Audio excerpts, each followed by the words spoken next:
It's week 6 and I'm still in the Gatineau Hills. Hey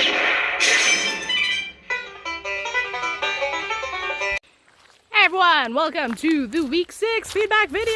Okay, so I'm still north of Ottawa on the Quebec side visiting my mom. This is her place and her cottage in the Gatineau Park. We're just next to it in a little village called Wolf Lake. So I thought this was a good spot to give you hopefully some more of the fall colors. They're kind of more leaves have fallen, more colors are prominent, and give you all the feedback for week 6. So before I get started, I apologize. I did catch a cold while I was here, usual travel stuff. And so if my voice sounds nasal, it is, I apologize. And if I randomly go into a few coughing fits, that's likely to happen over the course of the next half hour or so. Okay, so week 6 is the first of 3 weeks all about qualitative data collection and analysis, right? So I mentioned this at the start of the term. I was going to spend a bit more time this term, a few more weeks on qualitative methods for two main reasons. One, because it's the methodology that most of you are planning to use, either presently for your own research or in the future. It is kind of, in Canadian sociology, is the more common of the methodologies used. Canadian sociology is much more qualitative than quantitative on average. And also because next term in the winter, many of you have to take SOC 710, which is the quantitative data analysis course with Owen. And so you're going to see all about quantitative data analysis next term, a whole course of it. So I figured kind of best to focus maybe a bit more on the qualitative methods for this term, a few more weeks of it. Sorry, car just went by.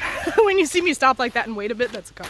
And so, yeah, that's my plan. And so this week, in week 6, I wanted to start off with kind of more focus on ethnography. So ethnography, very kind of classic sociological and legal studies method, very common. Some of you have talked about kind of types of ethnographies you're thinking of doing or that you've done in the past. And so want to maybe, make sure all the basics are there so you understand everything you need to know about ethnography, and also delve deeper into a few aspects of it. So that was what the kind of introductory readings were about this week. And I got your mini lectures on ethnography. Thank you. Some great mini lectures. As usual, I've been very impressed with the quality of the mini lectures this term. And so I've posted my top 3 favorites, as usual, on the week 6 content and learn for the mini lectures. And as usual, your feedback for them is in the updated Dropbox comments on the mini lectures Dropbox. And I've also been updating the grade week to week there as well. So those mini lectures, not a whole lot more to add to that. Getting into now the discussion posts, the more kind of intermediate to advanced materials I got you to read. Again, 2 kind of more classic, starting to get old, but classic, old and goldies readings of Fine and Becker's 2 papers this week. Again, yes, older, but also still very relevant and hopefully helpful to kind of get you maybe a bit of a better sense of the practical realities of doing an ethnography with the 10 lies, and also just kind of giving you a sense of what we often look more for in the sociological legal studies fields, more kind of analytical studies rather than descriptive with Becker's discussion of grounded theory. So let's start with the Fine paper. Yeah, lots of you were surprised or scandalized, or at least conveyed those sentiments in the discussion posts. I know the chaste ethnographer, the 10 lie, kind of listing the top ones that surprise people or impress people or shock people, often is the chaste ethnographer is definitely up there. Also I think it was got my notes here, the precise ethnographer also seemed to surprise you guys. So these are kind of realities of doing ethnography in the field. I mean, let's start with the chaste ethnographer. Obviously things have moved on since Fine was writing and since the past. I mean, we've already seen research methods research ethics within methods. And ethics, I mentioned this when we covered ethics, they didn't come out of nowhere. They came out usually from abuses of power of previous researchers and previous studies, unfortunately. And the chaste ethnographer was probably part of that. And so Nowadays, if an ethnographer were to pay for sex during quote-unquote research, that's no longer acceptable. That ethnographer would be fired, or at least, discredited in all ways possible. So hopefully that extreme doesn't happen anymore. I mean, it did in the past, unfortunately, and there's fine discusses some of these cases. But hopefully we don't see that anymore. But what we might see is, for example, a researcher meeting someone who they might, form a consensual, amorous relationship with. That still happens. And there's, steps and procedures to follow that if it is with one of the research participants. This is reality. Humans are human. This is humans doing research with other humans. And so that's a possibility that Fine also discusses. Also the precise ethnographer, that maybe, what they transcribe, what they account, how they kind of quote research participants isn't actually as accurate as they seem to convey in their research articles or when they write up their findings. And that is still very common today. So, you have to kind of, these 10 lies of ethnography, what Fine is writing about, it's not to discredit ethnography at all. No, it's still a very important method, but it's to kind of convey the human, real aspect of it, right? It's not perfect, and it's not like pure, like somehow objective, quote unquote, science. It is, again, humans studying other humans, and things happen, right? And so that's the key takeaway from Fine's article.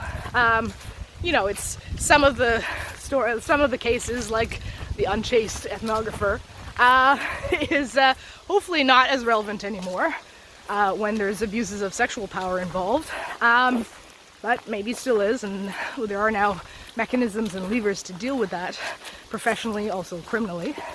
But mainly to kind of take away that, whenever you read an ethnography, take what's being communicated to you, the findings, the procedures, with a bit of a grain of salt, because obviously there's this kind of process that goes on when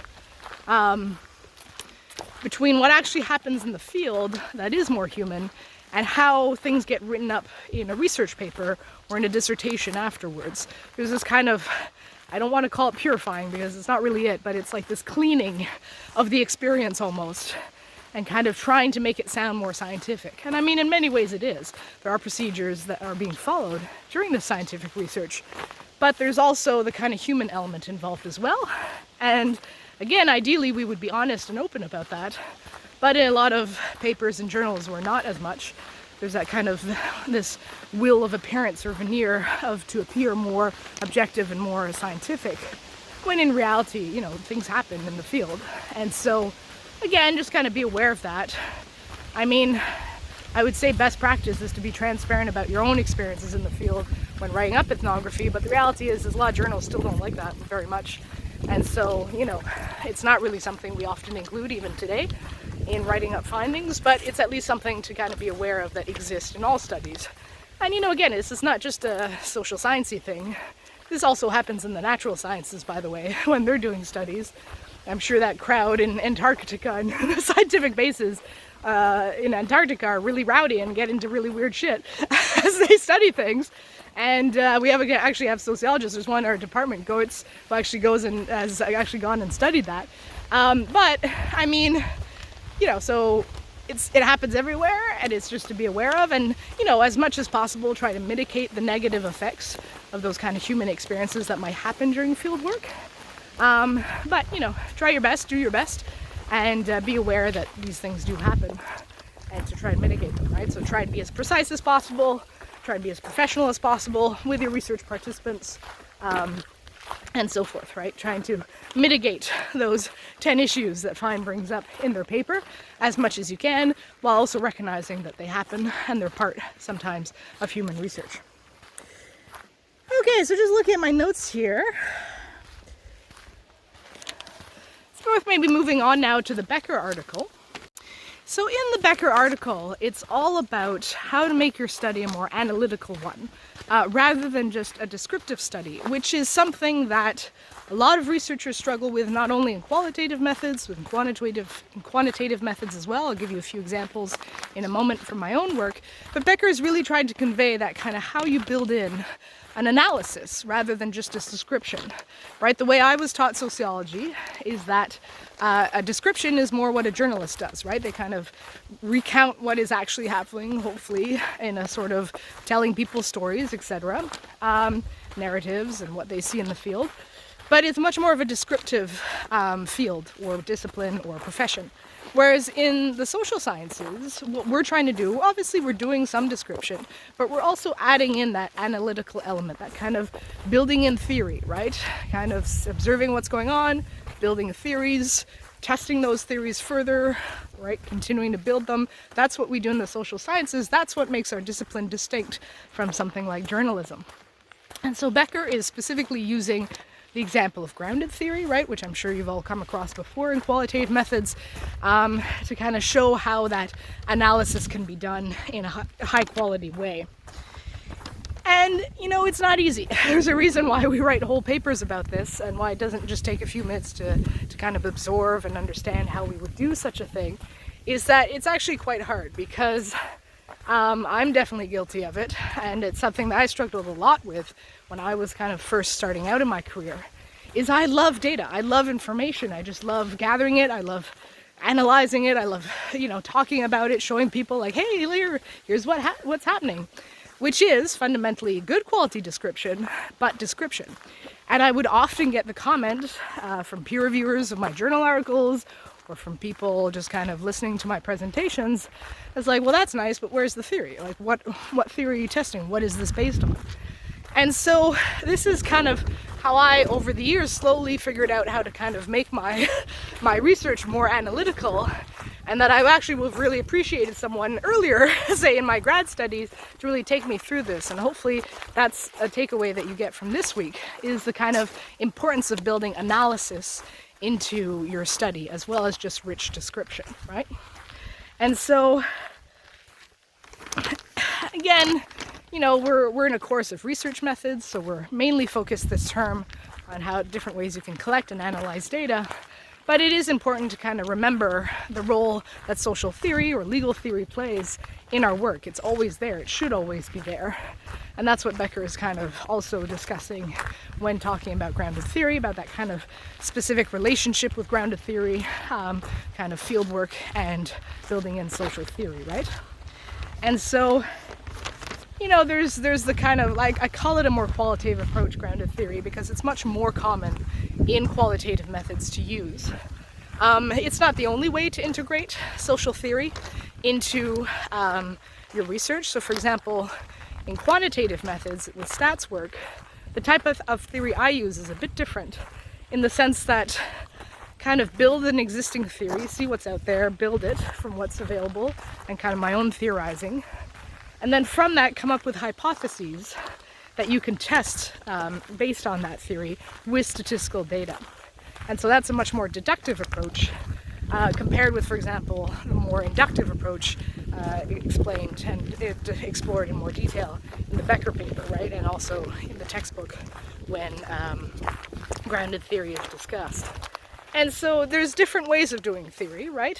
And those are the two main ones, but there's also kind of different sub-ways of doing that, different ways within that you can play around with.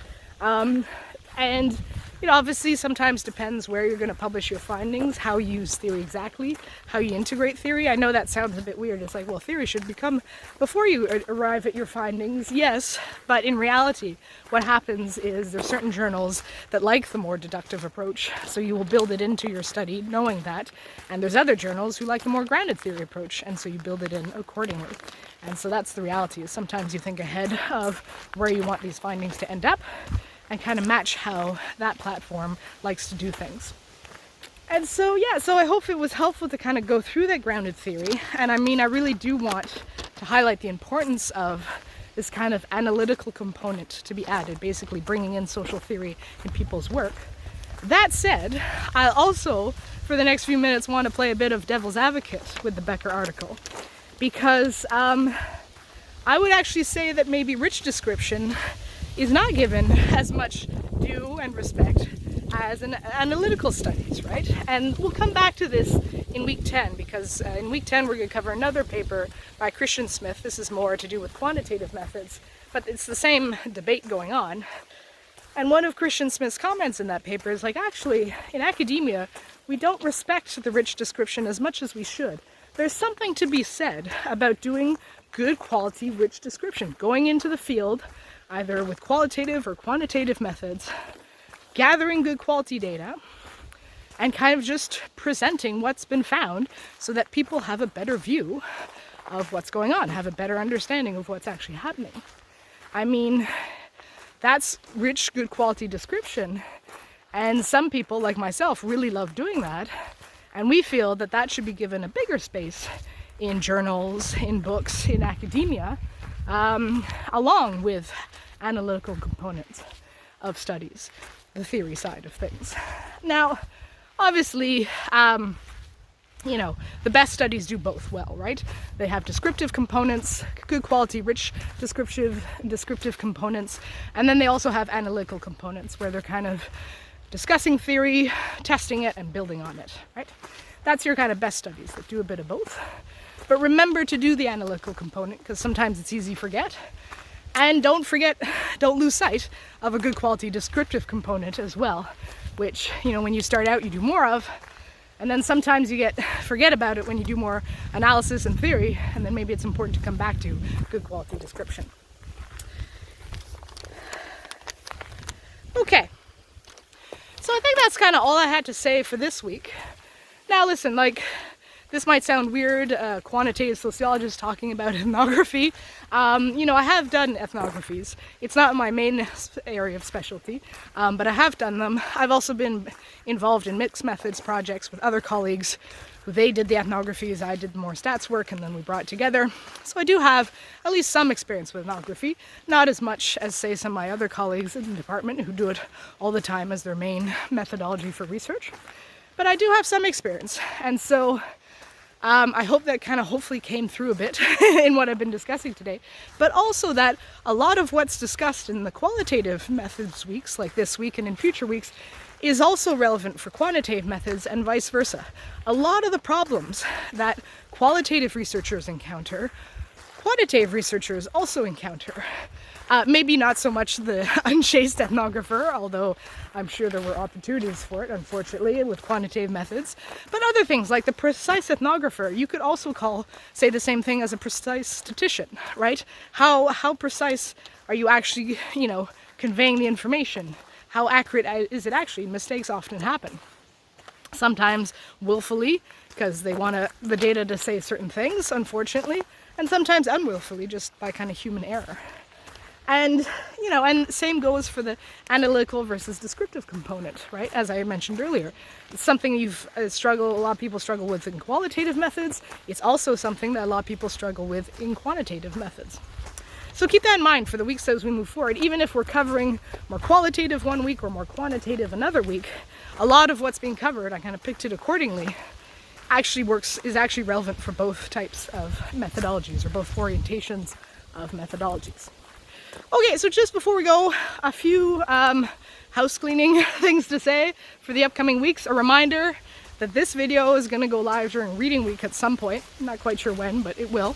But there's nothing due on reading week, right? So the 14th to the 18th of October, don't have a mini lecture due, don't have a discussion post due. The week following week 7, so that is the kind of week that ends on Friday the 25th of October, you do have a mini lecture and a discussion post, again, more related to qualitative methods that week. You also have that critical analysis of a scientific article, that one-time course requirement. I spoke about it in the last feedback video, and I've got a lot more details about it in the instructions video for it. So you go on and learn under content course requirements.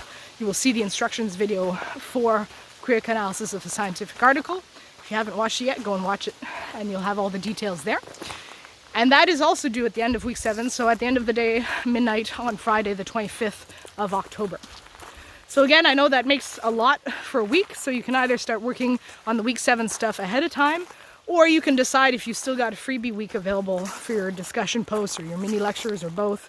You can choose to use that freebie week for week 7, so you have more time to focus on the critical analysis. Whatever works best for you, and just want to make sure you guys have the heads up for that. Okay, and now before we fully go for real, I want to show you guys the view. There is a view. It's down the road a little bit, so we'll go back that way. And at the end of the road, this is a little country road, as you might have noticed while we were walking, there's what we call the local rock face, which is a hill with a big rock face where there's a clearing, basically, where there's no trees growing, and you can see a nice view of the Gatineau Hills. So I'll take you guys up there and we'll get, quote unquote, the view before we go, hopefully, again, with some beautiful fall colors. All right, so let's go.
Okay, coming up to the view. There's a lot more trees than there used to be. When I was younger, this was all open. These trees grow fast. All right, so getting there. I get to see the beautiful fall colors in the Gatineau Hills. One of the best places in the country to see them. And there you go. There's the view of the hills. Not often we get to see through the tree cover, but there she is. Look at that. Oh yeah, there's here. Let me walk over a little bit here. My super professional camera work. Yeah, here we go. There she is. This is Seine. This is kind of right beside the Gatineau Park, an hour north of Ottawa area. All right, well, I hope you guys enjoyed the quick hike up and the view, and I'll see you all in a few weeks. Bye.